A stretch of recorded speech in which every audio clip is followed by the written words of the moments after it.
Hey, it's October, which means a new month of books and book releases. So let's jump right into what we've got coming out in October. Starting with October 4th, we have a pretty big release in that Celeste Ng's new book, Our Missing Hearts, comes out. And this is her first release since Little Fires Everywhere. And since Little Fires Everywhere kind of blew up in the larger popular culture, I didn't realize, I guess, how long it had been since that book, because the time, at least for me as a reader, between Everything I Never Told You and Little Fires Everywhere didn't feel as condensed, but they both felt like very big literary moments because Everything I Never Told You got such great reception and is my personal favorite of the two books. And while those are both very grounded in reality, it feels like we are moving away slightly here in that it is still grounded in reality a bit, in that we are moving into the realm of dystopia, but the way the dystopia is described in the blurb very much feels pulled from our current moment. We have a reality where book banning is very accelerated and where children whose parents are determined to be dissidents,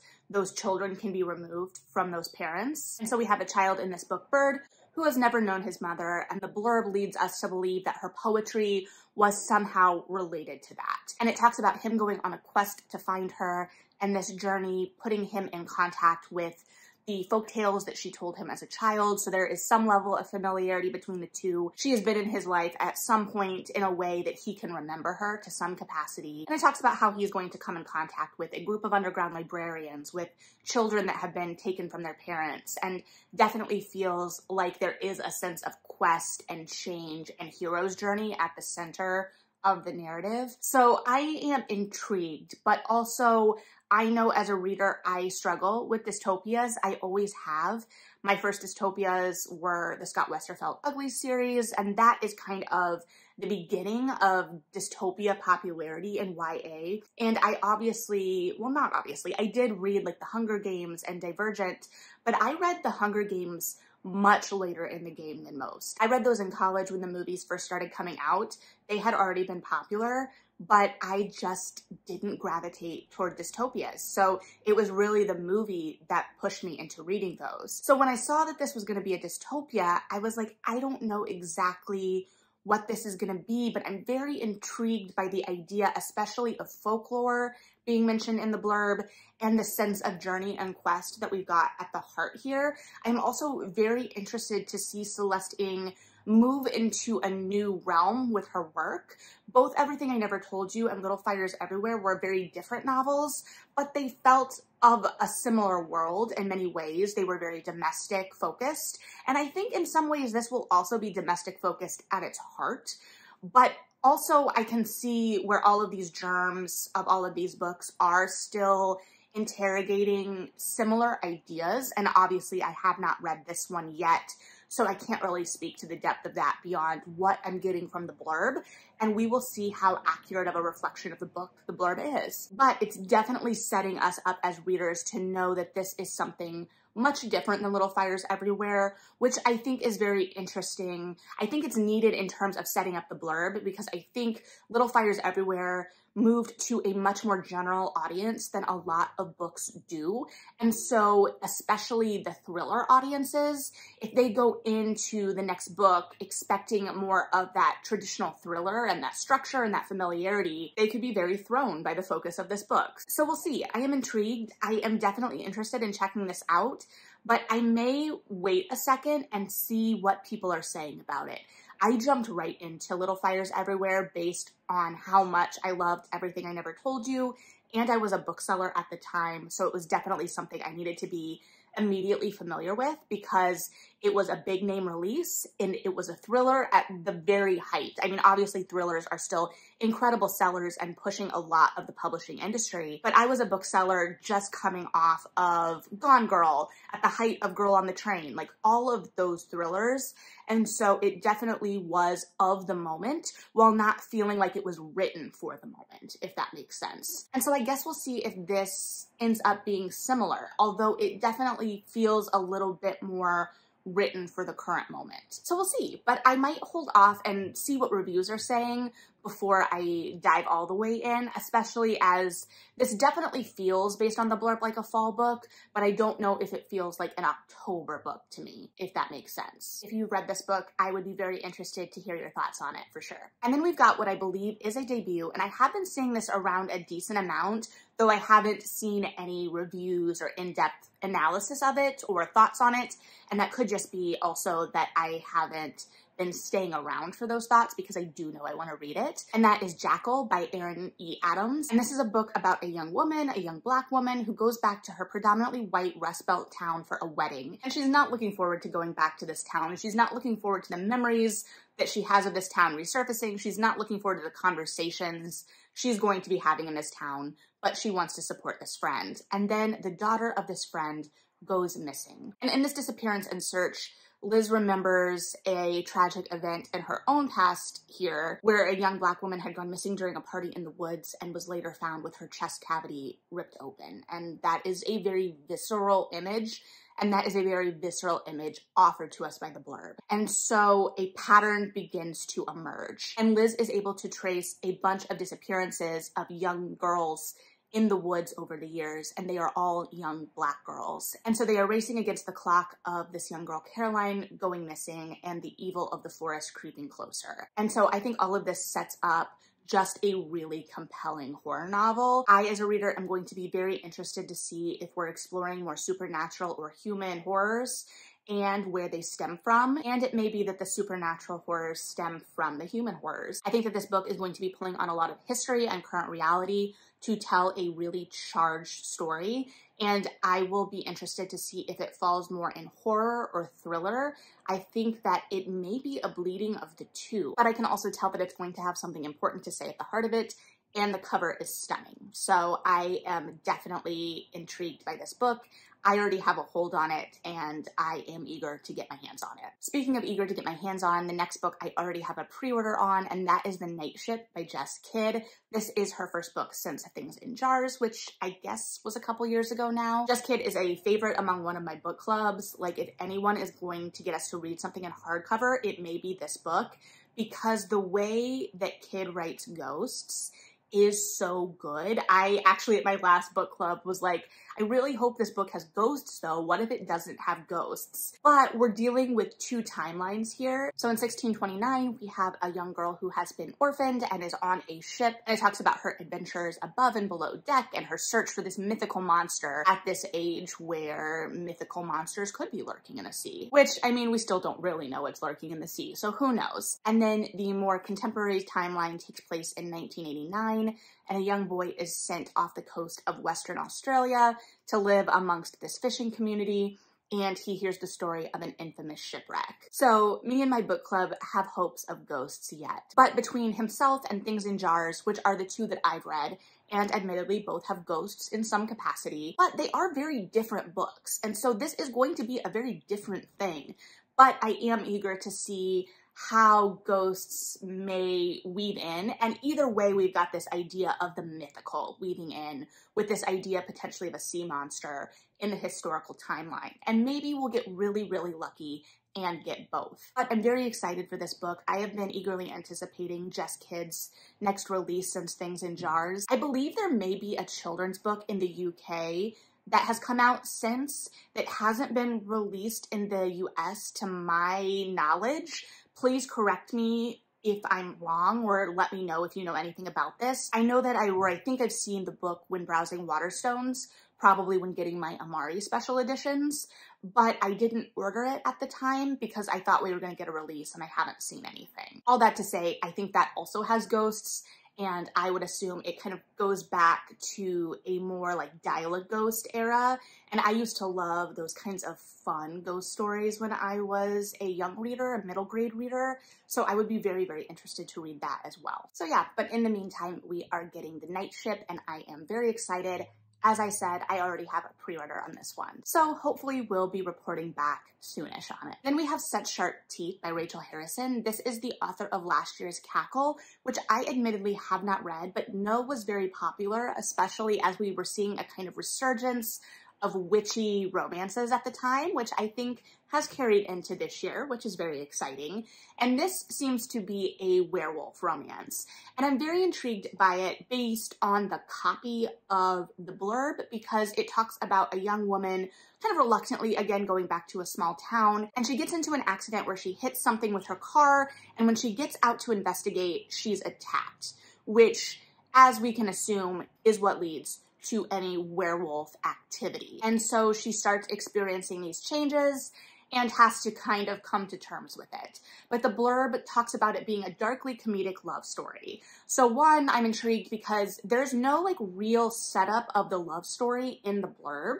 So how much is that going to come into play and how? And I'm also intrigued to know how it's going to be funny, because there is no real evidence in the tone of the blurb of what kind of humor is going to be there, especially as it says darkly humorous. So what does that mean? And again, if I read her other books, I probably have a better idea, but that is intriguing to me.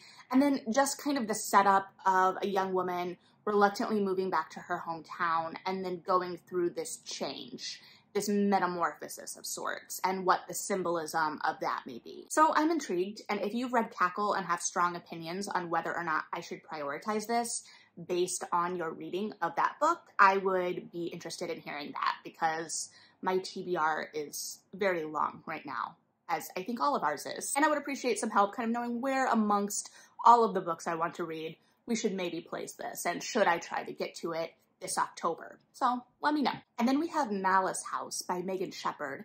Now, if you looked at just this cover, you would probably think that this was a thriller, or at least that's what I thought it was, just looking at the cover. But I was really drawn to the name.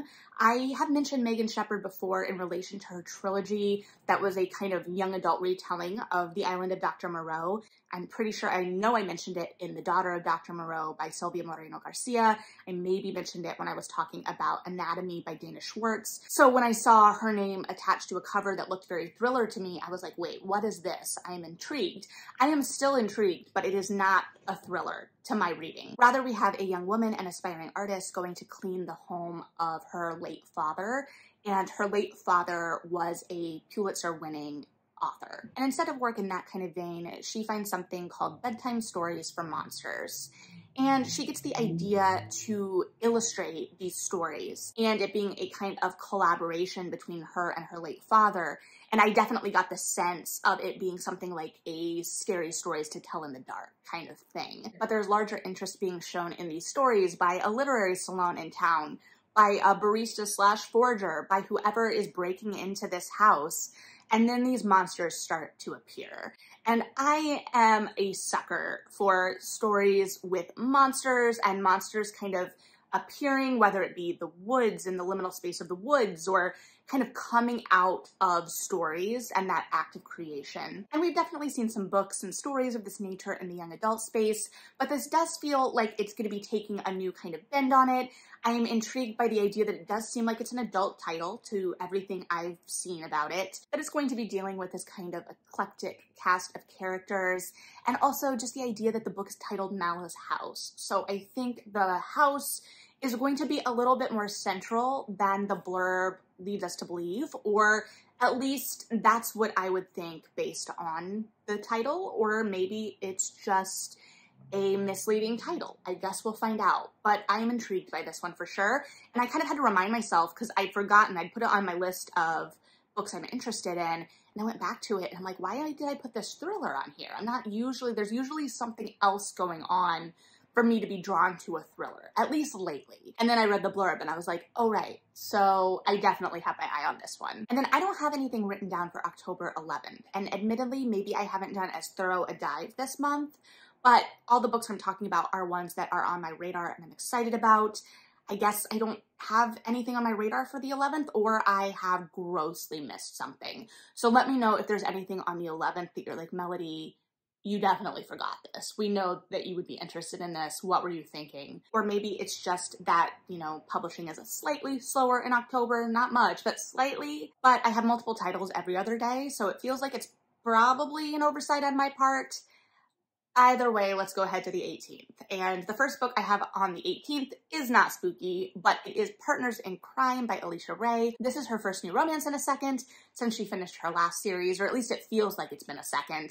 And I really love her romances. And this is blurbed as Indian matchmaking meets date night. My sense of the blurb is that this couple who has gotten together through matchmaking is sent on this kind of heisty type night where lots of things happen, and it's that exploration of whether they will stay together at the end of all of this. But it's a romance, so I'm really intrigued by this because I feel like this may be a meshing of the tones of some of her earlier work with some of her more recent work, and all of her tones are amazing, so I am very intrigued to see this go in a slightly different direction and what she's going to be doing with it. That being said, this one may be slightly more difficult this go around simply because my current favorite Alicia Ray romance is her own with her fiance on TikTok. They are lovely, they are so cute, and I would love to see their dynamic in a romance, but I also recognize that that may be a little weird to write about when it's that close to home. Either way, she is constantly serving us up excellent top tier romance. So we'll see what we get, but I am ready to love it. And then, speaking of being ready to love something, I am very excited for 7 Empty Houses by Samantha Schweblin. This is a short story collection, I believe, but an interconnected short story collection woven together by the idea of empty houses.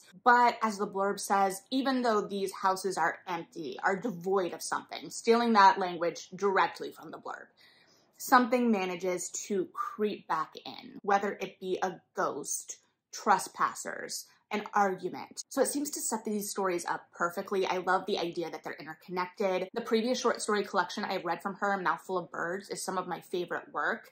To be fair, Fever Dream is a masterpiece, but it's a masterpiece that can't be pinned down or fully understood, and I could not articulate anything about that book well enough. And Little Eyes is fascinating and creepy and weird and haunting in the idea of society and what society is capable of, and also in the knowledge that yes, Furbies are terrifying, and surely those little things were based on Furbies. But I love the stories in Mouthful of Birds, and I think having short stories that are even more directly tied together, I'm already fascinated by the idea of interconnected short stories, whether it's interconnected by theme or the stories themselves are interconnected in some way, and I think that Schweblin is just going to be masterful at it.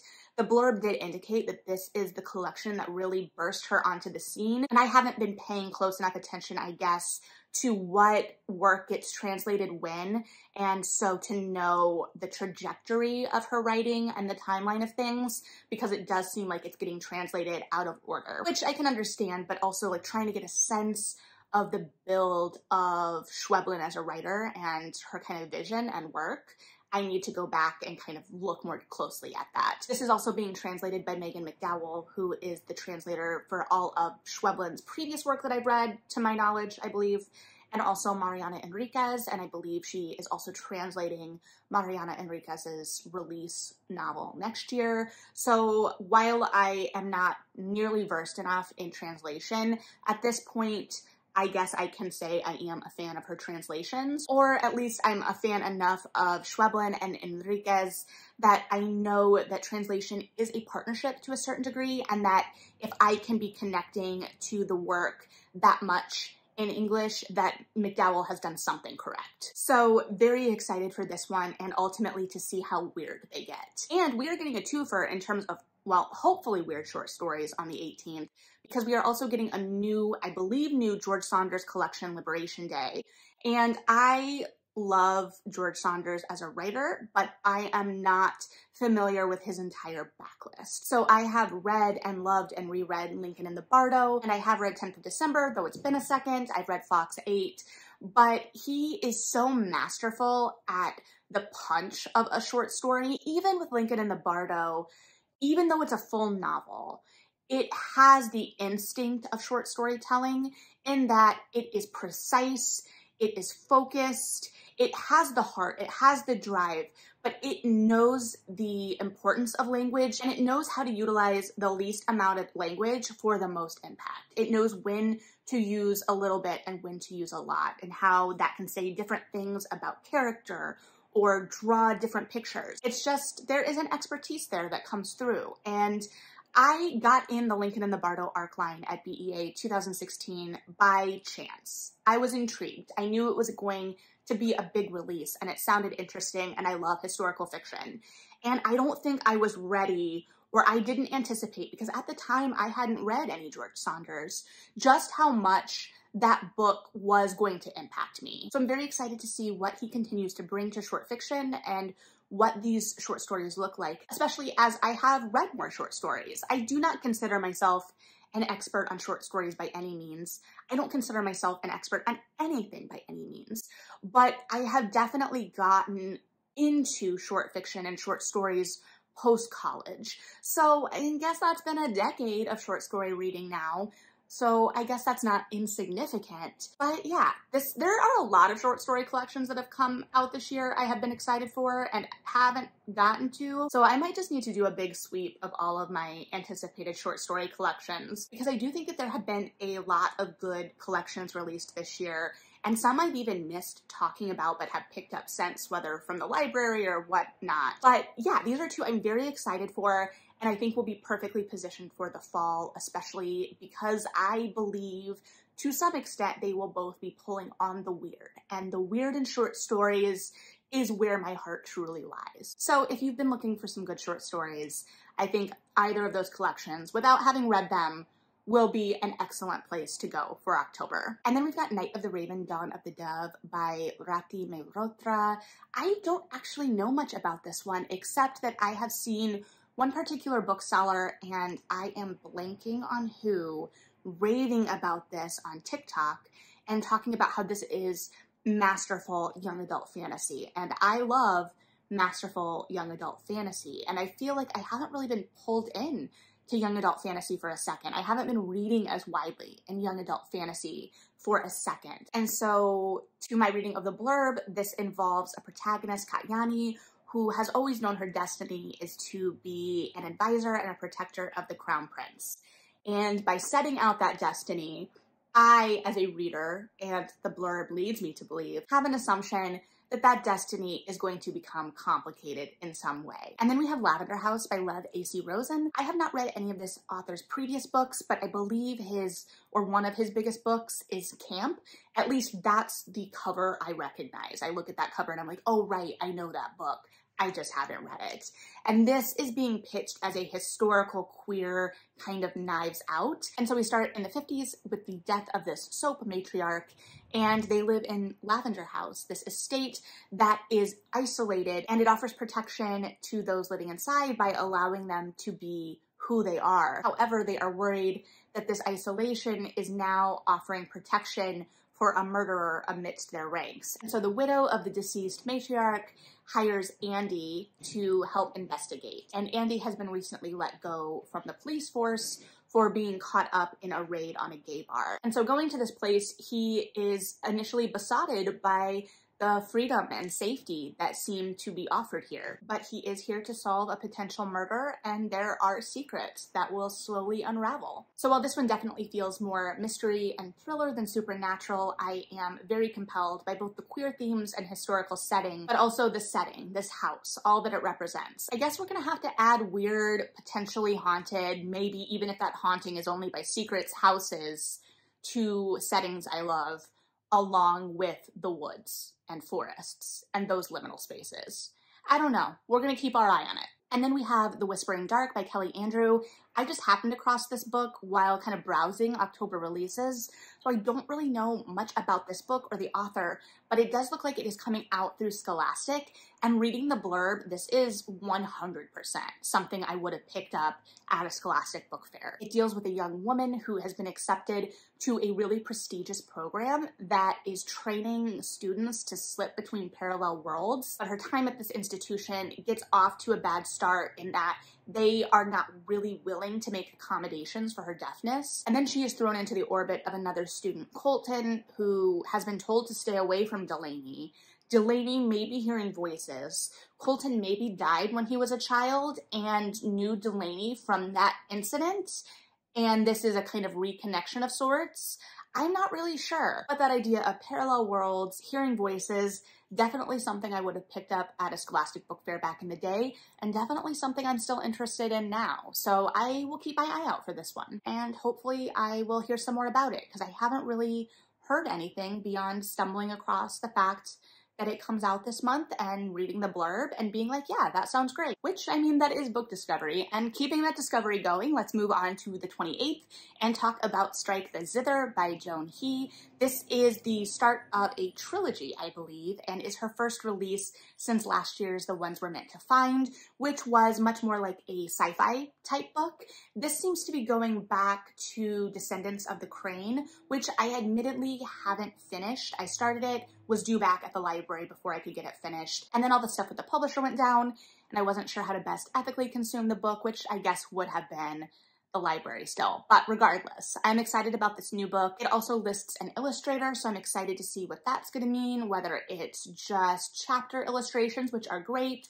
or larger, fuller illustrations throughout. I don't know. I will find out when I get my hold in at the library, because I already have this one on hold, even though it comes out at the end of the month. In terms of that return I referenced, I just meant that this is more historical fantasy than sci-fi. So I'm very excited to see what this is going to be, especially because this seems to be pulling from or is a direct retelling of one of the major classics in Chinese literature, and I'm not familiar with the source material, so I'm not going to be able to analyze or speak to how it is in conversation with the original, but simply based on The Ones We're Meant to Find and what I did read of Descendant of the Crane, I love He's voice, and I think it is going to be wonderfully suited for an epic of this nature, and I'm just really excited to see what she does with it and what world she builds, if she continues to play around with structure like she did with The Ones We're Meant to Find. Either way, I know that this is going to be inventive and fun and compelling storytelling. I'm just really interested to see how she's going to bring us into this world and what that world looks like. So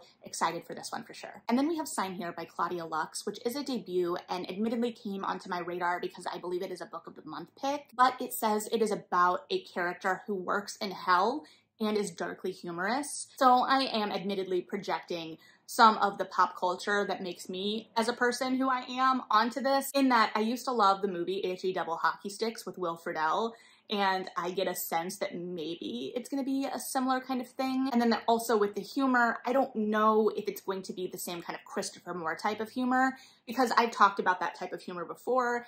I don't know if it would translate to today, but that idea of taking something kind of supernatural and scary and charged and making it funny, and this seems to be like it's going to be a cultural commentary as well. So I don't think it will be as aggressive with the jokes as maybe the 2000s era Christopher Moore or any kind of supernatural humor work from that era, but I am intrigued to see where humor will play into things here, and also how it kind of sets things up between hell and earth as this character is attempting to get one more member of this family to sell their soul. So we'll see what it looks like. It may be another one where I wait to hear some reception from people who have read it, and especially as it is a book of the month pick, I anticipate we'll start seeing some reviews and some thoughts on it shortly. And then to finish us up for the month, we have A Touch of Moonlight by Yafa S. Santos. This is the author of A Taste of Sage, which I have not read, but according to the blurb, this book focuses on our protagonist who is balancing 3 jobs and the demands of those jobs,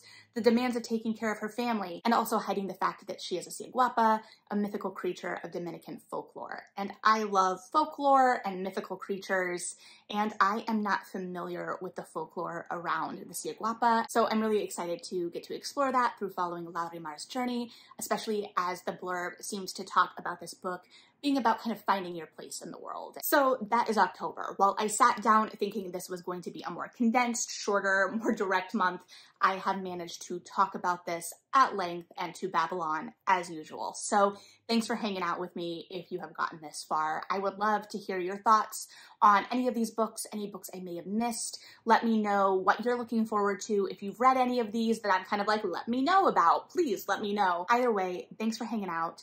Read something good, like and subscribe if you feel like it, and yeah.